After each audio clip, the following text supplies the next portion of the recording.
ಎಲ್ಲರಿಗೂ ನಮಸ್ಕಾರ. ಈ ವಿಡಿಯೋದಲ್ಲಿ ನಾವು 10ನೇ ತರಗತಿ ಗಣಿತದಲ್ಲಿರುವಂಥ ಬಹುಪದೋಕ್ತಿಗಳು ಅದರಾಗ ವಿಶೇಷವಾದಂಥ ಪರಿಕಲ್ಪನೆಯನ್ನು ಅರ್ಥ ಮಾಡ್ಕೊಳ್ತೀವಿ. ಬಹುಪದೋಕ್ತಿಯ ಶೂನ್ಯತೆಗಳು ಹಾಗೂ ಸಹಗುಣಕಗಳ ನಡುವಿನ ಸಂಬಂಧ ಏನು ಅಂತ. ನಾವು ಇದರ ಹಿಂದಿನ ವಿಡಿಯೋದಲ್ಲಿ ಬಹುಪದೋಕ್ತಿಗಳು ಯಾವ್ಯಾವ ಅದಾವ ಅಂತ ಹೇಳಿದ್ದೀವಿ. ಆಮೇಲೆ ಆ ಬಹುಪದೋಕ್ತಿಯ ಡಿಗ್ರಿ ಯಾವುದಂತ ಆಗ್ತಂತ ನೋಡಿದ್ದೀವಿ. ಆ ಬಹುಪದೋಕ್ತಿಗಳ ಶೂನ್ಯತೆಗಳು ಏನಾಗ್ತಾವ ಅಂತ ನೋಡಿದ್ದೀವಿ. ಆಮೇಲೆ ಶೂನ್ಯತೆಗಳ ಸಂಖ್ಯೆಗಳನ್ನು ನಾವು ಕನ್ಸಿಡರ್ ಮಾಡಿದ್ದೀವಿ, ಅದ್ರ ಬಗ್ಗೆನೂ ಮಾಹಿತಿ ತಿಳ್ಕೊಂಡಿವಿ. ಅಷ್ಟೇ ಅಲ್ಲದೆ ಕೊಟ್ಟಿರುವಂಥ ಬಹುಪದೋಕ್ತಿಯ ಶೂನ್ಯತೆಯ ರೇಖಾಗಣಿತೀಯವಾಗಿ ಎಷ್ಟು ಶೂನ್ಯತೆಗಳನ್ನು ಹೊಂದಿರುತ್ತವ ಅದ್ರ ಬಗ್ಗೆನೂ ಮಾಹಿತಿ ತಿಳ್ಕೊಂಡಿವಿ. ಈ ವಿಡಿಯೋದಲ್ಲಿ ನಾವು ಈ ಬಹುಪದೋಕ್ತಿಯ ಶೂನ್ಯತೆಗಳು ಮತ್ತು ಅವುಗಳ ಸಹ ಗುಣಕಗಳ ನಡುವಿನ ಸಂಬಂಧ ಹೇಗಿದೆ ಅದನ್ನು ನಾವು ಅರ್ಥ ಮಾಡ್ಕೊಳ್ಳೋಣ. ಫಸ್ಟ್ ಇಲ್ಲಿ ರೇಖಾತ್ಮಕ ಬಹುಪದೋಕ್ತಿ ತೊಗೊಂಡಿವಿ ಅಂತಂದರೆ, ರೇಖಾತ್ಮಕ ಬಹುಪದೋಕ್ತಿಯ ಆದರ್ಶ ರೂಪ ನಮಗೆ ಗೊತ್ತು. P of X is equal to A X plus B. A ಬೆಲೆ 0 ಆಗಿರಬಾರ್ದು, ಅಂದರೆ ಎಕ್ಸ್ನ ಸಹ ಗುಣಕ 0 ಆಗಿರಬಾರ್ದು ಅನ್ನೋದನ್ನು ನಾವು ತಿಳ್ಕೊಂಡಿವಿ. ಆಮೇಲೆ ಇಲ್ಲಿ ಇದರ ಶೂನ್ಯತೆ ಏನಾಗಿರುತ್ತೆ ಅಂದರೆ, ಇದರ ಶೂನ್ಯತೆ minus B by A. Minus B ಅಂತಂದ್ರೆ ಏನು? ಸ್ಥಿರಾಂಕ. ಮೈನಸ್ ಗಮನಿಸಬೇಕು.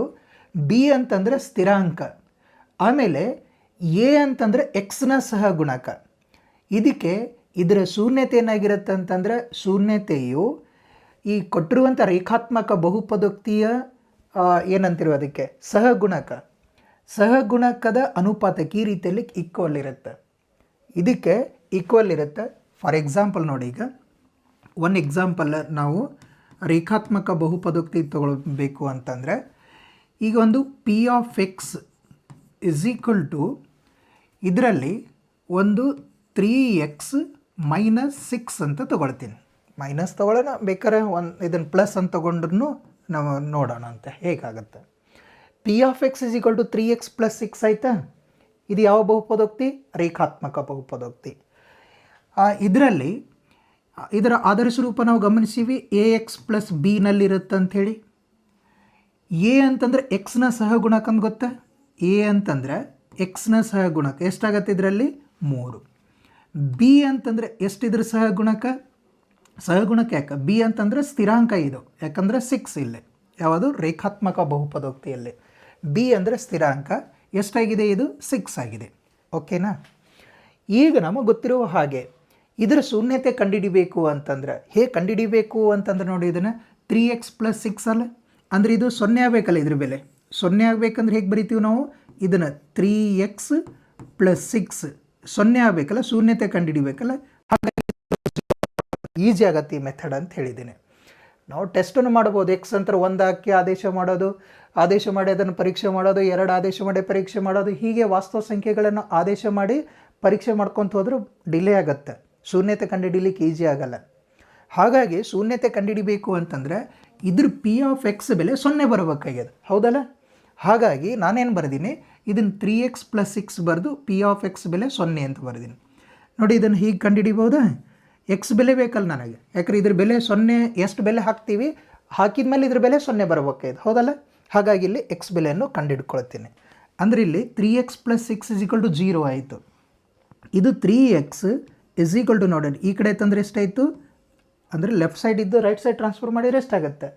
ಪ್ಲಸ್ ಇದ್ದದ್ದು ಮೈನಸ್ ಆಗುತ್ತೆ, ಹೌದಲ್ಲ? ಚಿಹ್ನೆ ಚೇಂಜ್ ಆಗುತ್ತೆ ಅಂತ ಗೊತ್ತು.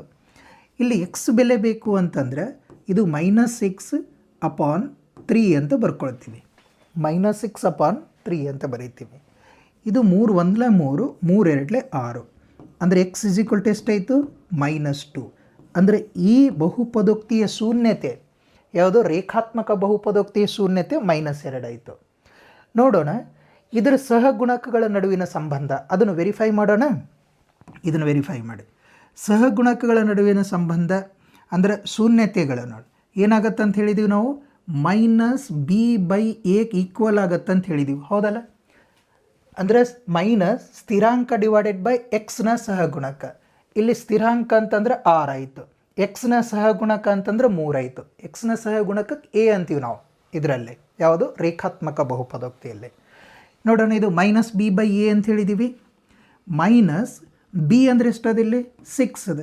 ಎ ಅಂದರೆ ಎಷ್ಟು, ಎ ಎಷ್ಟು ಬಂತು 3 ಇದೆ. ಎ ಅಂದರೆ ಇಲ್ಲಿ 3 ಅದಲ್ಲ, ಎ ಅಂದರೆ 3 ನೋಡಿ. ಇದು 3 1 3 3 2 6 ಇಸ್ ಈಕ್ವಲ್ ಟು ಇದು -2 ನೋಡಿ. ಇದನ್ನು ಎಕ್ಸ್ ಇಸ್ ಈಕ್ವಲ್ ಟು ಶೂನ್ಯತೆ ಆಮೇಲೆ ಅದರ ಸಹಗುಣಕ ಈಕ್ವಲ್ ಬಂತಲ್ಲ. ರೇಖಾತ್ಮಕ ಬಹುಪದೋಕ್ತಿಯಲ್ಲಿ ಏನಾಗಿರುತ್ತೆ ಅಂತಂದ್ರೆ ಆ ಶೂನ್ಯತೆ ಎದಕ್ಕೆ ಈಕ್ವಲ್ ಆಗಿರುತ್ತೆ? ಶೂನ್ಯತೆ ಅಂದರೆ ರೇಖಾತ್ಮಕ ಬಹುಪದೋಕ್ತಿ ಒಂದೇ ಶೂನ್ಯತೆ ಇರುತ್ತೆ ಅಂತ ಗೊತ್ತಲ್ಲ. ಆ ಶೂನ್ಯತೆ ಎದಕ್ಕೆ ಈಕ್ವಲ್ ಆಗುತ್ತೆ? ಸ್ಥಿರಾಂಕ ಡಿವೈಡೆಡ್ ಬೈ ಅಂದರೆ ಮೈನಸ್ ಸ್ಥಿರಾಂಕ ಡಿವೈಡೆಡ್ ಬೈ ಎಕ್ಸ್ನ ಸಹಗುಣಕಕ್ಕೆ ಈಕ್ವಲ್ ಆಗಿರುತ್ತೆ ಅನ್ನೋದಕ್ಕೆ ಇದು ರೇಖಾತ್ಮಕ ಬಹುಪದೋಕ್ತಿಗೆ ಸಂಬಂಧಿಸಿದಂತೆ ಬಹುಪದೋಕ್ತಿಯ ಶೂನ್ಯತೆ ಮತ್ತು ಅದರ ಸಹಗುಣಕಗಳ ನಡುವಿನ ಸಂಬಂಧವನ್ನು ನಾವು ವೆರಿಫೈ ಮಾಡಿದ್ದೀವಿ. ಓಕೆ, ನೆಕ್ಸ್ಟ್ ಇನ್ನೊಂದು ಅದೇ ರೀತಿಯಲ್ಲಿ ವರ್ಗ ಬಹುಪದೋಕ್ತಿ ಎಷ್ಟು ಶೂನ್ಯತೆ ಇರುತ್ತೆ ಅಂತ ಹೇಳಿದ್ದೀವಿ? 2 ಶೂನ್ಯತೆಗಳಿರ್ತಾವೆ. ಇಲ್ಲಿ ವಿಶೇಷ ನೋಡಿ, ಇಲ್ಲಿ ವರ್ಗ ಬಹುಪದೋಕ್ತಿ ಆದರ್ಶ ರೂಪ ಗೊತ್ತು ನಮಗೆ, ax² + bx + c. ಆಮೇಲೆ ಎ ಬೆಲೆ 0 ಆಗಿರಬಾರ್ದು ಅಂದರೆ x² ಸಹಗುಣಕ 0 ಆಗಿರಬಾರ್ದು ಅಂತ ಗೊತ್ತು. ಇಲ್ಲಿ 2 ಶೂನ್ಯತೆಗಳಿರ್ತಾವೆ. ನಾವು ಸಂಕೇತವಾಗಿ ಏನಂತಂದ್ರೆ ಮೊದಲನೇ ಶೂನ್ಯತೆಗೆ ಅಲ್ಫಾ ಅಂತ ತೊಗೊಂಡಿವಿ, ಎರಡನೇ ಶೂನ್ಯತೆಗೆ ಬೀಟಾ ಅಂತ ತೊಗೊಂಡಿವಿ. ಅಂದರೆ ಮೊದಲನೇ ಶೂನ್ಯತೆ ಪ್ಲಸ್ ಎರಡನೇ ಶೂನ್ಯತೆ. ಆ 2 ಶೂನ್ಯತೆಗಳ ಮೊತ್ತ ಎದಕ್ಕೆ ಈಕ್ವಲ್ ಆಗುತ್ತೆ ಅಂತಂದರೆ -b/a. ಅಂದ್ರೆ ಅರ್ಥ ಏನು ಗೊತ್ತಾ? ಮೈನಸ್ ಬಿ ಅಂತಂದ್ರೆ ನೋಡಿ, ಬಿ ಅಂದರೆ ಇದು ಎಕ್ಸ್ನ ಸಹಗುಣಕ ಇಲ್ಲ, ಬಿ ಅಂತಂದರೆ ಎಕ್ಸ್ನ ಸಹಗುಣಕ, ಎ ಅಂತಂದರೆ x² ಸಹಗುಣಕ ಈಕ್ವಲ್ ಆಗಿರುತ್ತೆ. ಓಕೆ, ನಾವು ಮುಂದೆ ನಂತರ ಅಭ್ಯಾಸದಲ್ಲಿರುವಂಥ ಲೆಕ್ಕಗಳನ್ನು ಮಾಡುವಾಗ ಮತ್ತೆ ವೆರಿಫೈ ಮಾಡೋಣ. ಓಕೆ, ಅಂದರೆ ಏನಂತ ತಿಳ್ಕೊಳ್ಳೋಣ ನಾವಿಲ್ಲಿ, ವರ್ಗ ಬಹುಪದೋಕ್ತಿಯ ಶೂನ್ಯತೆಗಳ ಮೊತ್ತ ಅದರ ಸಹಗುಣಕ ನೋಡಿ ಇಲ್ಲಿ, ಅಂದರೆ ಎಕ್ಸ್ನ ಸಹಗುಣಕ ಬಿ ಅಂದರೆ x² ಸಹಗುಣಕ ಎ ಅಂದರೆ -b/aಕ್ಕೆ ಈಕ್ವಲ್ ಆಗಿರುತ್ತೆ. ಅದನ್ನೇ ನಾವು -xನ ಸಹಗುಣಕ ಅಪಾನ್ x² ಸಹಗುಣಕ ಯಾವುದು ಈಕ್ವಲ್ ಆಗಿರುತ್ತೆ ಅಂತ ತಗೊಳ್ತೀವಿ? ಶೂನ್ಯತೆಗಳ ಮೊತ್ತ. ಹಾಗೆಯೇ ಆ 2 ಶೂನ್ಯತೆಗಳನ್ನು ಗುಣಾಕಾರ ಮಾಡಿದ್ದೀವಿ ಅಂದರೆ ಅದರ ಗುಣಲಬ್ಧ ಎದಕ್ಕೆ ಈಕ್ವಲ್ ಆಗಿರುತ್ತೆ? ಸ್ಥಿರಾಂಕ ಡಿವೈಡೆಡ್ ಬೈ ಎ ಅಂದರೆ ಸ್ಥಿರಾಂಕ ಡಿವೈಡೆಡ್ ಬೈ x² ಸಹಗುಣಕ. ಅಂದರೆ ಇಲ್ಲಿ ಮತ್ತು ಇಲ್ಲಿ ಚಿಹ್ನೆ ನೋಡಿ, ಇದು ಪ್ಲಸ್ ಇದೆ ನೋಡಿ. ಓಕೆನಾ? ಅಂದರೆ c/a ಅಂತ ತಗೊಳ್ತೀವಿ. ಇದರ ಅರ್ಥ ಸ್ಥಿರಾಂಕ ಡಿವೈಡೆಡ್ ಬೈ x² ಸಹಗುಣಕವು ವರ್ಗ ಬಹುಪದೋಕ್ತಿಯ ಶೂನ್ಯತೆಗಳ ಗುಣಲಬ್ಧಕ್ಕೆ ಈಕ್ವಲ್ ಆಗಿರುತ್ತೆ ಅಂತ ನಾವು ನಂತರ ವೆರಿಫೈ ಮಾಡೋಣ. ಹಾಗೆಯೇ ಘನ ಬಹುಪದೋಕ್ತಿ ಅಂತಂದರೆ ಘನ ಬಹುಪದೋಕ್ತಿ ಎಷ್ಟು ಶೂನ್ಯತೆಗಳಿರ್ತಾವೆ? ಘನ ಬಹುಪದೋಕ್ತಿಗೆ 3 ಶೂನ್ಯತೆಗಳು ಇರ್ತಾವಂತ ಗೊತ್ತು. ಅಂದರೆ ಘನ ಬಹುಪದೋಕ್ತಿಯು 3 ಶೂನ್ಯತೆಗಳನ್ನು ಹೊಂದಿರುತ್ತದೆ ಅಂತ ನಾವು ಕಲ್ತೀವಿ. ಹಾಗಾಗಿ ಅದರ ಆದರ್ಶ ರೂಪ ಹೇಗಿರುತ್ತಲ್ಲ, ax³ + bx² + cx + d ಅಂತಾಗಿರುತ್ತೆ. ಒಂದು ಕಂಡೀಷನ್ ಏನಪ್ಪ ಅಂತಂದರೆ ಎ ಬೆಲೆ 0 ಆಗಿರಬಾರ್ದು ಅಂತ ತಗೊಳ್ತೀವಿ. ಕ್ಲಿಯರ್? ಇಲ್ಲಿ 3 ಶೂನ್ಯತೆಗಳನ್ನು ಹೊಂದಿರುವುದರಿಂದ ಆ ಶೂನ್ಯತೆಗಳ ಮೊತ್ತ ಅದನ್ನು ನಾವು ಮೊದಲನೇ ಶೂನ್ಯತೆಗೆ ಅಲ್ಫಾ ಅಂತ ತಗೊಳ್ಳೋಣ, ಎರಡನೇ ಶೂನ್ಯತೆಗೆ ಬೀಟಾ, ನಾವು ಮೂರನೇ ಶೂನ್ಯತೆಗೆ ಗಾಮಾ ಅಂತ ತಗೊಳ್ತೀವಿ. ಹಾಗಾಗಿ ಈ 3 ಶೂನ್ಯತೆಗಳ ಮೊತ್ತ ಎದಕ್ಕೆ ಈಕ್ವಲ್ ಆಗಿರುತ್ತೆ ಅಂದರೆ -b/a. ಈ ಸಂದರ್ಭದಲ್ಲಿ -b/a ಅಂದ್ರೆ ಅರ್ಥ ಇಲ್ಲಿ ಬಿ ಅಂದರೆ ಏನಾಯಿತು? ಬಿ ಅಂದರೆ x² ಸಹಗುಣಕ. ಓಕೆ, ಬಿ ಅಂದರೆ ಏನಾಯಿತು? x² ಸಹಗುಣಕ. ಎ ಅಂದರೆ ಏನಾಗುತ್ತೆ ಇದ್ರಾಗ? x³ ಸಹಗುಣಕ. ಇದನ್ನು ಗಮನಿಸಬೇಕು. ಓಕೆ, ಎ ಅಂತಂದ್ರೆ ಈ ಸಂದರ್ಭದಲ್ಲಿ ಘನ ಬಹುಪದೋಕ್ತಿಯಲ್ಲಿ ಎ ಅಂದರೆ x³ ಸಹಗುಣಕ, ಬಿ ಅಂತಂದ್ರೆ x² ಸಹಗುಣಕ, ಸಿ ಅಂತಂದ್ರೆ ಎಕ್ಸ್ನ ಸಹಗುಣಕ. ಅರ್ಥ ಆಗ್ತಾ ಇದೆನಾ? ಹಾಗಾಗಿ ಇಲ್ಲಿ ನೋಡಿ, ಶೂನ್ಯತೆಗಳ ಮೊತ್ತ ಎದಕ್ಕೆ ಈಕ್ವಲ್ ಆಗಿರುತ್ತೆ ಅಂದರೆ -b/a ಅಂದರೆ -x² ಸಹಗುಣಕ ಅಪಾನ್ x³ ಸಹಗುಣಕಕ್ಕೆ ಸಮನಾಗಿರುತ್ತೆ ಅಂತ ತಗೊಳ್ತೀವಿ. ಹಾಗೆಯೇ ಶೂನ್ಯತೆಗಳ ಮೊತ್ತ ಇನ್ನೂ 3 ಶೂನ್ಯತೆಗಳಿರ್ತಾವೆ ಅಂತ ಹೇಳಿದ್ದೀವಲ್ಲ, ಅದನ್ನೇ 2 ಶೂನ್ಯತೆಗಳ ಗುಣಲಬ್ಧ ಪ್ಲಸ್ ಎರಡನೇದು 3ನೇ ಶೂನ್ಯತೆಗಳ ಗುಣಲಬ್ಧ ಪ್ಲಸ್ 3ನೇ ಮತ್ತು ಮೊದಲನೇ ಶೂನ್ಯತೆಗಳ ಗುಣಲಬ್ಧ ಮಾಡಿದ್ದೀವಿ ಅಂತಂದರೆ ಅದು c/aಕ್ಕೆ ಈಕ್ವಲ್ ಇರುತ್ತೆ. ಸಿ ಅಂತಂದರೆ ಇಲ್ಲಿ ಎಕ್ಸ್ನ ಸಹಗುಣಕ ಅಪಾನ್ ಎ ಅಂತಂದರೆ x³ ಸಹಗುಣಕಕ್ಕೆ ಸಮನಾಗಿರುತ್ತೆ. ಈ ಮಾಹಿತಿ ಒಂದು ಗಮನಿಸಬೇಕು.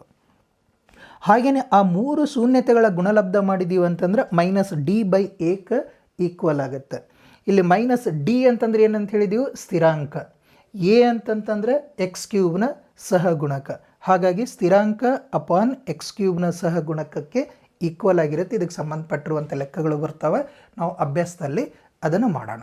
ಓಕೆ, ಈಗ ಇಲ್ಲಿ ವರ್ಗ ಬಹುಪದೋಕ್ತಿ ಮತ್ತು ಘನ ಬಹುಪದೋಕ್ತಿಯನ್ನು ಹೇಗೆ ರಚನೆ ಮಾಡೋದು? ವರ್ಗ ಬಹುಪದೋಕ್ತಿ ಮತ್ತು ಘನ ಬಹುಪದೋಕ್ತಿಯನ್ನು ರಚನೆ ಮಾಡಬೇಕಾಗಿತ್ತು ಅಂದರೆ ನಮಗೇನು ಮಾಡಿರ್ತಾರೆ, ಇಲ್ಲಿ ಮೊದಲೇ ಶೂನ್ಯತೆಗಳ ಮೊತ್ತ ಮತ್ತು ಗುಣಲಬ್ಧ ಕೊಟ್ಟಿರ್ತಾರೆ. ಅರ್ಥ ಆಯ್ತಾ? ನಮಗೆ ಒಂದು ಬಹುಪದೋಕ್ತಿಯ ಶೂನ್ಯತೆಗಳ ಮೊತ್ತ ಮತ್ತು ಗುಣಲಬ್ಧ ಮೊದಲೇ ಕೊಟ್ಟು ಆ ಬಹುಪದೋಕ್ತಿಯನ್ನು ರಚಿಸಿ ಅಂತ ಕೊಡ್ತಾರೆ. ಆ ಈಸಿ ವಿಧಾನದ ಮೂಲಕ ನಾನು ಅಭ್ಯಾಸದಲ್ಲಿ ಬರುವಂಥ ಲೆಕ್ಕಗಳನ್ನು ಹೇಳಿಕೊಡ್ತೀನಿ. ಸ್ವಲ್ಪ ಒಂದು ಮಾಹಿತಿ ನಾವು ಗಮನಿಸ್ಕೊಳ್ಳೋಣ. ಇಲ್ಲಿ ಅಲ್ಫಾ ಮತ್ತು ಬೀಟಾ ಎರಡೂ ಶೂನ್ಯತೆಗಳನ್ನು ಹೊಂದಿರುವಂಥ ವರ್ಗ ಬಹುಪದೋಕ್ತಿಯನ್ನು ರಚನೆ ಮಾಡಬೇಕು ಅಂತಂದರೆ ಈ ರೀತಿಯಲ್ಲಿ ರಚನೆ ಮಾಡ್ತೀವಿ. ಎಕ್ಸ್ ಸ್ಕ್ವೇರ್ ಅಂತ ಬರಿತೀವಿ, ನಂತರ ಮೈನಸ್ ಶೂನ್ಯತೆಗಳ ಮೊತ್ತ ಇಂಟು ಎಕ್ಸ್. ಓಕೆ, ಹೀಗೆ ಇರುತ್ತದು. ಪ್ಲಸ್ ಶೂನ್ಯತೆಗಳ ಗುಣಲಬ್ಧ ಅಂದರೆ ಎರಡು ಶೂನ್ಯತೆಗಳನ್ನು ಕೊಟ್ಟರಪ್ಪ ಅಂದ್ರೆ ಎಕ್ಸ್ ಸ್ಕ್ವೇರ್ ಅಂತ ಬರಿತೀವಿ, ಮೈನಸ್ ಶೂನ್ಯತೆಗಳ ಮೊತ್ತ ಬರಿತೀವಿ, ಇಂಟು ಎಕ್ಸ್ ಹಾಕ್ತೀವಿ, ಪ್ಲಸ್ ಶೂನ್ಯತೆಗಳ ಗುಣಲಬ್ಧ ಮಾಡಿದ್ದೀವಿ ಅಂತಂದರೆ ಅದು ವರ್ಗ ಬಹುಪದೋಕ್ತಿ ರಚನೆ ಆಗುತ್ತೆ. ಹಾಗೆಯೇ ಘನ ಬಹುಪದೋಕ್ತಿ ರಚನೆ ಮಾಡಬೇಕಂತಂದ್ರೆ ಇದು ಘನ ಬಹುಪದೋಕ್ತಿ ಆಗಬೇಕಿದು. ಘನ ಬಹುಪದೋಕ್ತಿಯನ್ನು ರಚನೆ ಮಾಡಬೇಕು ಅಂದರೆ ಅದು ಮೂರು ಶೂನ್ಯತೆಗಳನ್ನು ಹೊಂದಿರುತ್ತೆ ಅಂತ ಹೇಳಿದ್ದೀವಲ್ಲ. ಹಾಗಾಗಿ ಅಲ್ಫಾ ಬೀಟಾ ಮತ್ತು ಗಾಮಾ ಹೊಂದಿರುವಂಥ ಶೂನ್ಯತೆಗಳನ್ನು ಹೊಂದಿರುವಂಥ ಮೂರು ಶೂನ್ಯತೆಗಳನ್ನು ಹೊಂದಿರುವಂಥ ಘನ ಬಹುಪದೋಕ್ತಿ ಬರೀಬೇಕು, ಅದು ರಚನೆ ಮಾಡಬೇಕು ಅಂತಂದ್ರೆ ಅದರ ಆದರ್ಶ ರೂಪ ಸ್ಟ್ಯಾಂಡರ್ಡ್ ಫಾರ್ಮ್ ಈ ರೀತಿಯಲ್ಲೇ ಇದೆ. ಎಕ್ಸ್ ಕ್ಯೂಬ್ ಅಂತ ಬರಿತೀವಿ, ಮೈನಸ್ ಆ ಮೂರು ಶೂನ್ಯತೆಗಳ ಮೊತ್ತ ಬರ್ಕೊಳ್ತೀವಿ, ಎಕ್ಸ್ ಸ್ಕ್ವೇರ್ ಅಂತ ಹಾಕ್ತೀವಿ, ಪ್ಲಸ್ ಈ ರೀತಿಯಲ್ಲಿ ಗಮನಿಸಿ ಅಲ್ಫಾ ಇಂಟು ಬೀಟಾ ಅಂದರೆ ಮೊದಲನೇ ಶೂನ್ಯತೆ ಮತ್ತು ಎರಡನೇ ಶೂನ್ಯತೆ ಗುಣಾಕಾರ ಮಾಡ್ತೀವಿ, ಗುಣಲಬ್ಧ, ಪ್ಲಸ್ ಎರಡನೇ ಶೂನ್ಯತೆ ಮತ್ತು ಮೂರನೇ ಶೂನ್ಯತೆ ಗುಣಲಬ್ಧ, ಪ್ಲಸ್ ಮೂರನೇ ಶೂನ್ಯತೆ ಮತ್ತು ಮೊದಲನೇ ಶೂನ್ಯತೆ ಗುಣಲಬ್ಧ ಮಾಡ್ತೀವಿ, ಇಂಟು ಎಕ್ಸ್, ಮೈನಸ್ ಆ ಮೂರು ಶೂನ್ಯತೆಗಳ ಗುಣಲಬ್ಧ ಅಲ್ಫಾ ಬೀಟಾ ಗಾಮಾ ಅಂಥೇಳಿ ತೊಗೊಳ್ತೀವಿ. ಓಕೆ, ಇದು ಇಂಪಾರ್ಟೆಂಟ್ ಆಗಿರುವಂಥ ಅಂಶ, ಇದನ್ನು ಗಮನಿಸಿ.